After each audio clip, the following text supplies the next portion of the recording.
not gonna lie, I'm pretty freaking excited about today's video. This is the first video of a new series I'm starting on my channel called Hungry, Healthy, Happy. And I've just been inspired by my life because I've noticed when I'm hungry and I eat healthy, it just leads to a happier, more wholesome life. Every season, I'm going to be sharing some of my favorite recipes that are inspired by that season. And you never know, I may post more than one because sometimes I just have a ton of recipes and I just want to share them. I have 3 recipes to show you guys today. The first one is great for mornings, the second one can be used for lunch or dinner, and then we get to the good stuff, the sweet treat. Because let's be real, people, I gotta have my sweet fix at the end of the day, and I love me some chocolate. So I got all you sweet tooth people out there covered. Don't you worry, I got you. Let's do this thing. First up, we're gonna be making my Green Dream Power Smoothie. And this is perfect for mornings when you're in a rush or if you just need a pick-me-up throughout the day. To make this smoothie, you're gonna need some protein powder. And my current favorite is from Vega. It is the Tropical Tango Protein Smoothie Powder. This stuff tastes so good. It doesn't have any added sugar in it, and it's all plant-based. So when you read that label on the back, you're not gonna find any weird chemicals in this stuff whatsoever. And to make this smoothie nice and green, we're going to be using some organic baby spinach, some chia seeds, which are a great way to add fiber and omega-3s into your diet. Then you're going to need some 100% pure coconut water.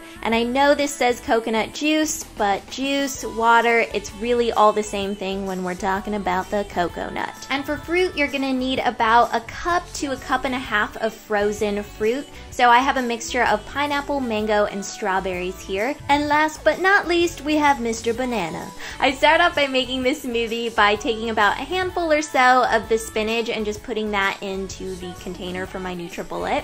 And then I take the frozen fruit, pile that on top, and make sure you use fruit that has been frozen so your smoothie has a nice texture to it. Then I just throw in about half of that fresh banana onto the top, and then I pour in about a cup of coconut water to really smooth everything out.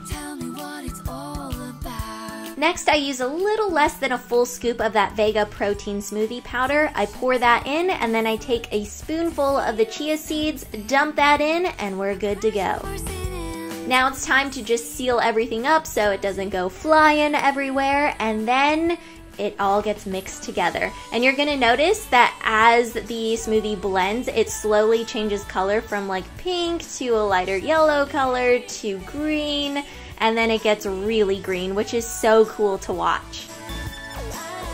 You want to make sure everything is thoroughly blended so you don't have any weird chunks in your smoothie, and then once you're finished with that, you can pour it into your serving cup of choice. I love me some mason jars, so that's what I'm going with. And then you stick it in a straw, slurp it all up, and let me tell you, you would never know that there are veggies in this. It's super fruity and tasty, but also really good for you. One recipe down, and now we're moving on to the next. This is my spring pasta salad, and it's perfect for lunch or dinner. It's very light and refreshing, but packed full of flavor and color. The first thing you're gonna need is some fully cooked frozen shrimp. So you don't have to cook these at all, you just have to defrost them, and they taste fantastic. Next, I have some organic brown rice spiral pasta, and I really recommend going with brown rice pasta. It tastes awesome, and it's a great healthy alternative to regular pasta. Then I have a bottle of Annie's green garlic dressing, and this is essentially a blend of lemon juice, spinach, and garlic, and it tastes super good. For veggies, I have some fresh asparagus and grape tomatoes, and then to finish everything off, a little bit of feta cheese. So I'm just starting off by heating up some water. I have one pan for the asparagus and then a pot for the pasta. So we're just gonna bring all of the water to a nice boil. Now you can either defrost the shrimp overnight in the fridge, or you can do what I'm doing here. You can take them straight out of the freezer and then just rinse them underneath some cold water for a few minutes, and that totally defrosts them. Now it's time to remove the tails from the shrimp. So here's what I do. I take a piece and I pinch the very end, and you'll see that the shrimp just comes right out and you're not wasting any of the meat. So I just continue to do this to all of the little shrimpy guys in the bowl, and this is just my preference. You don't have to remove the tails, I just prefer to do this. How long Now that the water has come to a boil, I'm just gonna pour in the pasta. I'm not using the entire bag, just filling up the pot. And then I'm going to add my asparagus to the other pan. Place a lid over the top and let that steam for about 5-ish minutes. While magic is happening on the stovetop, I'm gonna move over to my grape tomatoes, and I'm simply just gonna be cutting these guys in half. And if you wanna use other vegetables, you totally can. You could use like broccoli instead. You can really tailor this to your own taste. And then I just like to sprinkle the tomatoes with a little bit of salt to bring out their sweetness. When your asparagus is done, it's gonna be bright green and tender. So I'm just gonna drain it and then transfer that into a bowl with the shrimp. On top of that, I'm dumping in those tomatoes and the drained pasta. Then I'm gonna grab my dressing, give it a quick shake, and then pour it on top of all of that goodness. And you wanna make sure that you pour the dressing around the outer rim so it can get down to the bottom and doesn't just stick to the stuff on top. Then you just wanna get in there and mix it all together. And this is where pouring around the rim really comes in handy because it's gonna make this step so much easier. And to finish everything off, I'm gonna take a little bit of that feta cheese and just sprinkle it over the top. And for a little extra tang, you can also add in some freshly squeezed lemon juice. And here is our pasta masterpiece. I recommend keeping this in the fridge for a little bit before serving it so it's nice and chilled. And this is great for dinner or lunch, like I said, and it also keeps really well as leftovers. It is time for dessert, and we're gonna be making my chocolate peanut butter avocado pudding. This is a great, healthier way to really satisfy your sweet tooth.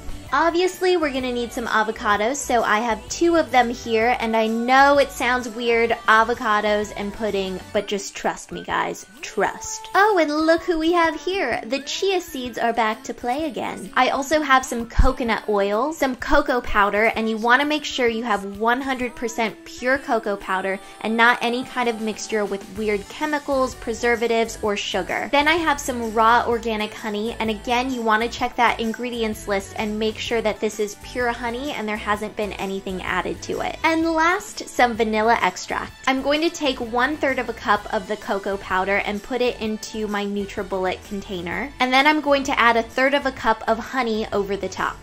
Next, we're gonna add 1 teaspoon of vanilla extract, 1/2 teaspoon of chia seeds, and 3 tablespoons of coconut oil. Now it's time to get into the avocados. So I just slice mine in half and I go all the way around, so then you can twist apart the 2 pieces. You stick your knife in, pull out the pit, and then I'm just gonna do the same thing with the other avocado. To get the meat of the avocado, I just take a spoon and scoop it all out, and you wanna make sure that you're using ripe avocados for this. So when you go to the store, make sure that they're soft to the touch, not too hard, but not super squishy either. They're gonna taste the best and be the easiest to use. Secure everything in your mixer and then just start blending away. And you may need to stop the blender to mix things with a spoon. That's totally okay because this is a pretty thick mixture. And then just spoon it into a little container. And what I'm going to do is, I actually decided to do this last minute. I added a little bit of honey peanut butter. So I just heated it up in the microwave and then poured it over the top, and then I used a knife to mix it all in so you have like little peanut butter swirls. Once everything is mixed together, just stick this in the fridge for about 30 minutes so everything can set and chill nicely, and then your chocolate pudding will be ready to eat. It's super yummy, and I like adding a little bit of fruit on the top just because I think it tastes even better. And that is pretty much it. You see guys, it is so easy to make really great meals that are good for you and they taste good on top of that. So if you guys try out any of these recipes yourself, use the hashtag HungryHealthyHappy and post your photos on Twitter or Instagram, and I am going to be picking some of my favorites to show in my favorites video for April. And be sure to check out my last 2 videos, which I will have linked at the end of this one and down below in the information bar. Alright, that's gonna be it for today. I hope you guys are having an awesome day, and I'll see you later. Bye!